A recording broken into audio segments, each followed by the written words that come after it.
Olha aqui. Nada como, quer dizer, nada como. Poderia não ter, mas no caso tem, né? Meu blog foi criado em 2006. Nós já estamos em 2022, né? Portanto, 16 anos eu já escrevi sobre muita coisa. Muita coisa. E, portanto, coisas que me incomodaram no passado, continuam a me incomodar no presente, aquelas que realmente dizem respeito à defesa da democracia, das liberdades fundamentais, né?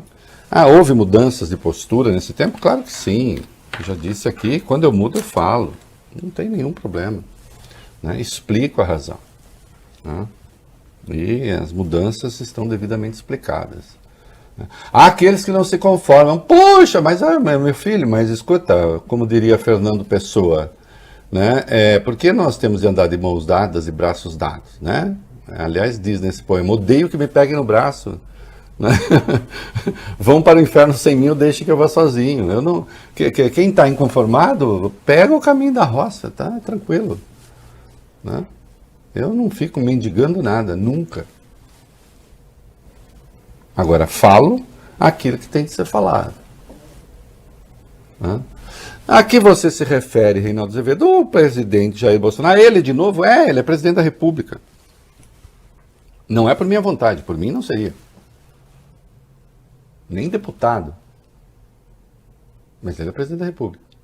Ele é presidente da República, tem a seu dispor a estrutura da presidência da República, existe uma lei que regula, ou leis existem que regulam o uso desse equipamento público, que deve se destinar ao bem comum e não pode ser submetido ao proselitismo eleitoral. E ele faz isso, e existem as questões relativas à defesa da democracia e do Estado de Direito, de que nós precisamos tratar. É inaceitável que um presidente use a estrutura pública para mentir, por exemplo, sobre o processo eleitoral, colocando em dúvida o processo eleitoral, como ele fez ontem na live, ao lado do Rogério Marinho, ministro da Integração Regional. E disse coisas muito graves. Olha aqui. Existe uma comissão de transparência eleitoral. Vocês sabem disso, certo? Uhum.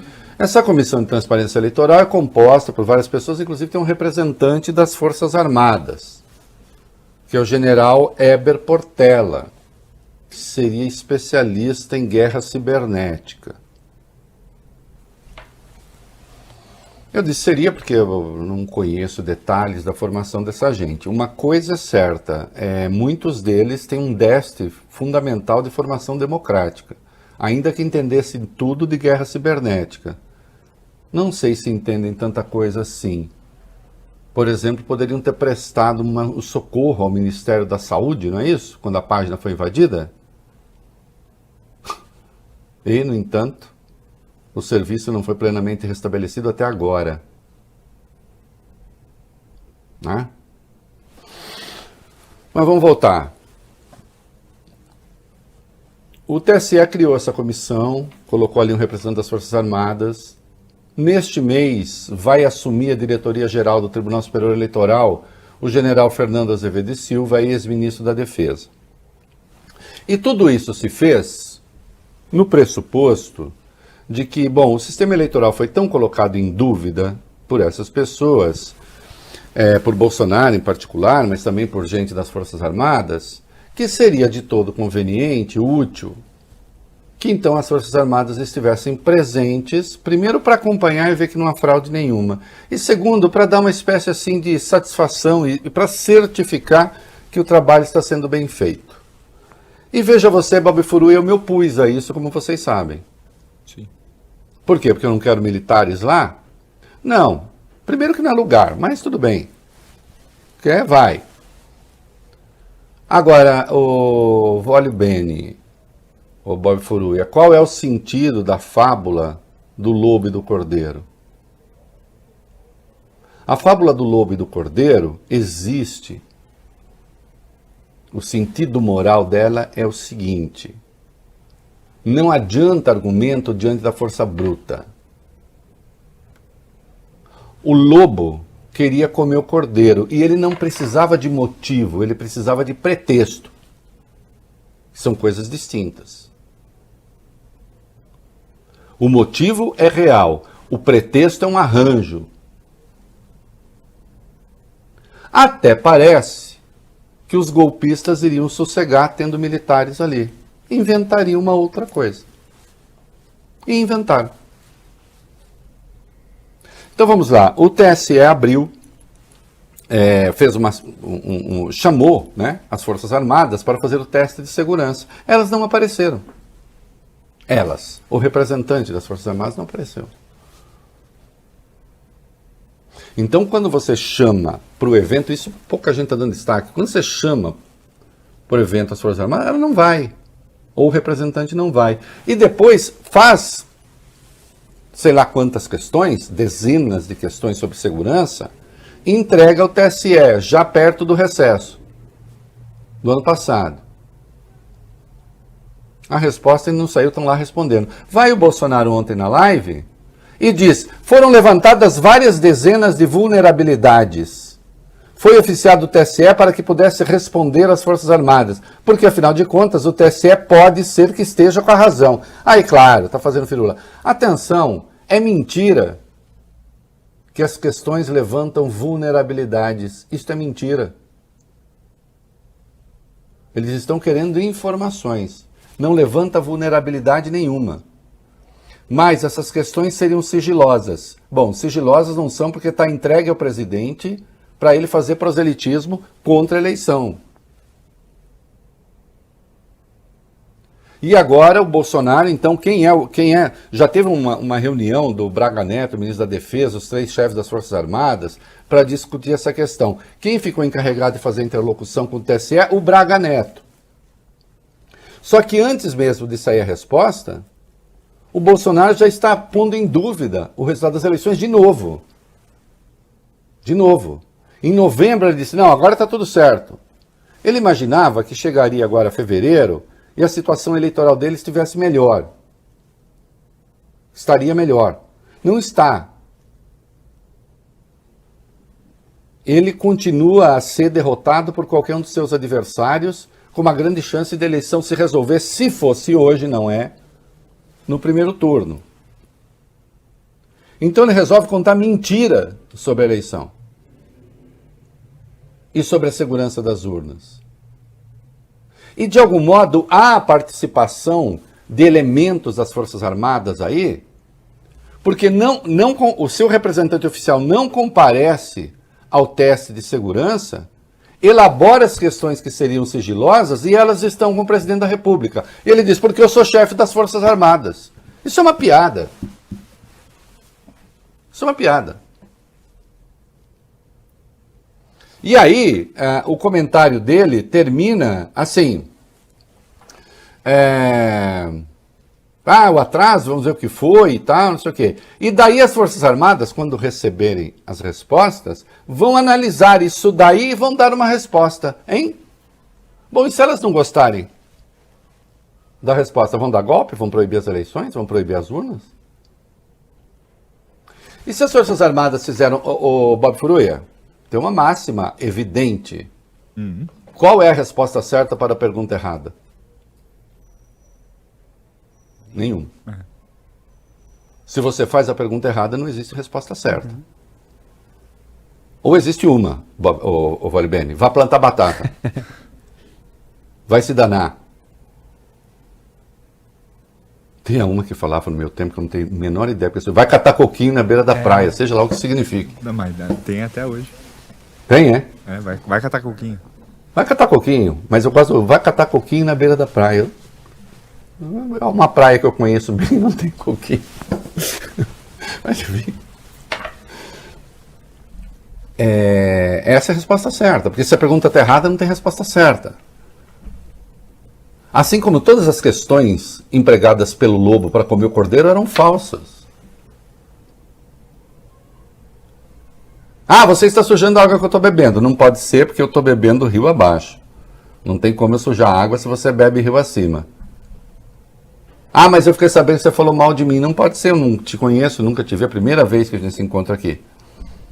Ah, não, mas então foi algum pai seu, algum parente seu. Não, eu sou de primeira geração aqui, nunca houve ninguém da minha família por aqui. E o cordeiro foi comido mesmo assim. As razões do lobo não eram verdadeiras. Só que dessa vez o lobo bobo vai perder. Vai perder. E chama atenção. Notem que não adiantou nada criar a comissão, não adiantou nada meter ali um general, suposto especialista em guerra cibernética, que, eu insisto, não foi ajudar o Ministério da Saúde. Que pena. Até agora não descobriram os hackers. Que pena, especialista. General Azevedo Silva, que vai assumir a Secretaria-Geral do TCE, e a pregação golpista, não obstante, continua. E aí o Bolsonaro aproveitou para lançar uma segunda tese, que é muito interessante, que é a seguinte. O que nós queremos, que todo o povo brasileiro quer, são eleições limpas e transparentes. Ok. E aí, presta atenção. Eleição tem de ser resolvida em 2 turnos. Porque não pode terminar e ter dúvida. Hein? Não. Eleição tem que ser resolvida em 2 turnos, se no primeiro turno ninguém obtiver 50% mais 1 dos votos válidos, senhor. Se não é no primeiro turno, é o que está na lei, é o que está na Constituição. Fernando Henrique ganhou 2 vezes no primeiro turno. Hã? Em voto de papel.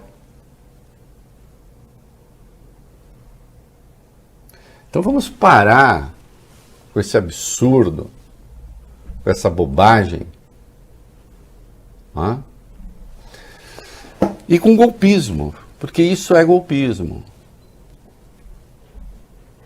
Agora, mais curioso de tudo é que o homem encarregado de conversar com o TSE, de fazer as cobranças, é o general Braga Neto, que está numa disputa, vamos ser polissêmicos agora, e pouca gente vai entender o que eu estou dizendo. Mas quem entender, entende plenamente. Mas de qualquer modo é compreensível. Que está numa disputa intestina com o general Augusto Heleno pelo posto de vice na chapa de Bolsonaro. E aí a pessoa sagaz diz assim, mas Reinaldo, isso aí não teria de ser alguém do Centrão? Afinal, né? Tá aí. Teria. Em tese, teria. Só que vai ver que o Centrão também já acha que não vale a pena esse lugar aí. Tá meio micadão.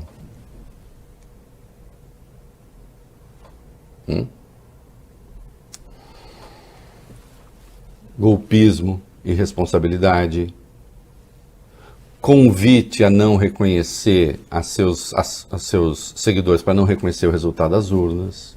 Caso esse resultado não esteja de acordo com a vontade, porque a eleição boa então é aquela que se ganha. E aí ele estava acompanhado do Rogério Marinho. Lembro, toda viagem ao Nordeste feita com recursos públicos. Desde o deslocamento da equipe de segurança, todo o staff que vai junto, tudo isso custa muito dinheiro, a viagem em si, a hospedagem para a tropa, enfim, é dinheiro público.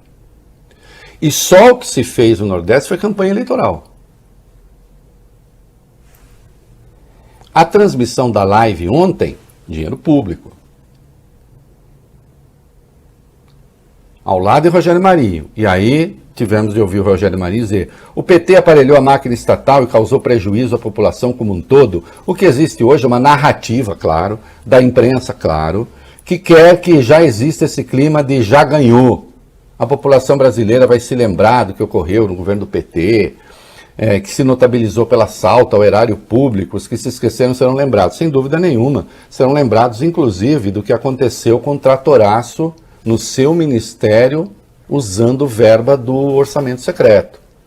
Agora, tudo isso, senhor ministro, Não pense que eu estou dizendo que essa sua fala aqui é ilegítima. Isso é parte da disputa política. Isso é parte da disputa política. Não interessa se eu concordo, se eu discordo, não interessa. Isso é parte da disputa política. Se o senhor estivesse num palanque com recursos do seu partido, e se a campanha eleitoral já tivesse começado. No entanto, o senhor ocupa um cargo público, está usando recursos públicos para fazer campanha eleitoral. E aí a defesa que a turma do Bolsonaro faz, que a sua área de direito faz, não está pedindo voto. Claro, doutores, vocês têm o direito de tentar fazer coisas. Eu sou amigo dos advogados, eu adoro os advogados. Eles, no geral, gostam de mim também. Tem uma em particular que gosta de mim, que eu fico feliz, que é uma das minhas filhas. Advogada também. E os advogados têm o direito de argumentar. Eu só não preciso concordar com uma tolice. Porque, obviamente, está fazendo campanha eleitoral tanto aquele que pede voto, como aquele que pede para não votar. E eu acho que eu não preciso demonstrar aos senhores, porque eu me sentiria muito constrangido de fazer isso.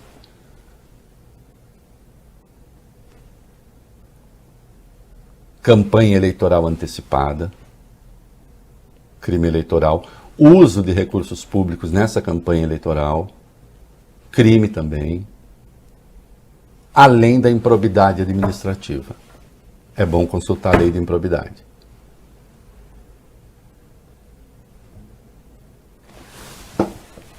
E sempre que acontecer, esteja quem estiver no poder, eu vou apontar.